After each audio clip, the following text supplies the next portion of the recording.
Hello my beautiful girls. तो मु समस्त गोटे बहुत बहुत बड़ एक्साइटिंग न्यूज नहीं के कहबी पक्का कहबी ना पक्का कहबी ना ओके सो समस्ते मते डीएम करूचंती पूरा लंबा गोटे मोर डीएम रो चैट अछि पूरा फुल मोर डीएम बॉक्स पूरा एमती फुल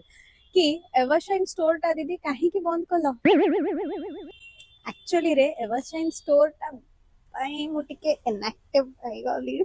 ओके सो माने ଟିକେ पर्सनल लाइफ रे ଟିକେ बहुत ही बिजी ହେଇଗଲି जोते एवरशाइन स्टोर टा ଟିକେ इनएक्टिव ହେଇଗला बट ସମସ୍ତଙ୍କ ଡିମାଣ୍ଡ ରେ एंड ସମସ୍ତଙ୍କ ଭଲ ପାଇବା ପାଇଁ ମୁଁ वापस एवरशाइन स्टोर 2.0 लॉन्च करूची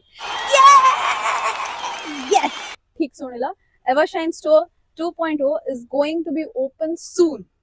and गला थर भलिया जमती बहुत सुंदर सुंदर अफोर्डेबल प्राइस रे ज्वेलरीज मिलुथिला सेम जिनस एथर कहबो बट टिके भल एंड टिके एस्थेटिक वन किनिबो ना मु जानी छी मो ब्यूटीफुल गर्ल्स आरी पई तो वेट करछनी ओके देन वेट करो जल्दी ओपन होछ बाय